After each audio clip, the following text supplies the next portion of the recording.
Mirpur road দিয়ে যেসব গাড়ি গুলিস্তানে যাবে সেগুলো সায়েন্স ল্যাবরেটরি, আজিমপুর ও চানখারপুল দিয়ে গুলিস্তানে যেতে বলা হয়েছে। এছাড়া রাসেল স্কয়ার থেকে যানবাহনগুলো কারওয়ান বাজার মোড়, মগবাজার, কাকরাইল হয়ে গুলিস্তান যাবে। অন্যদিকে মহাখালী থেকে ৭ রাস্তা হয়ে মগবাজার, কাকরাইল হয়ে গুলিস্তান যেতে বলা হয়েছে। ফার্মগেট থেকে সোনারগাঁও, বাংলা মোটর, মৌচাক দিয়ে খিলগাঁও এবং ফার্মগেট থেকে মতিঝিলের গাড়িগুলো যাবে সোনারগাঁও, বাংলা মোটর, মৌচাক, কাকরাইল চার্চ ও পল্টন হয়ে। রাস্তা বন্ধ থাকবে বাংলা মোটর থেকে রূপসী বাংলা, শাহবাগ থেকে টিএসসি হয়ে দোয়েল চত্বর পর্যন্ত।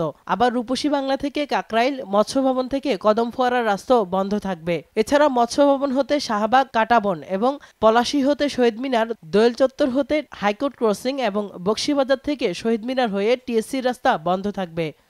গাড়ি পার্কিং করা যাবে হলি ফ্যামিলি হাসপাতাল রোড, পুরাতন Elephant Road, Abdul Gani Road ও ফুলবাড়িয়ায়। আইনশৃঙ্খলা রক্ষা বাহিনীর গাড়ি থাকবে মৎস্য ভবন থেকে কার্পেট গলি ও শিল্পকলা একাডেমির গলিতে। ভিআইপি ও গণমাধ্যমের গাড়ি থাকবে সুগন্ধা থেকে অফিসার্স ক্লাব, নীলক্ষেত হয়ে পলাশী পর্যন্ত।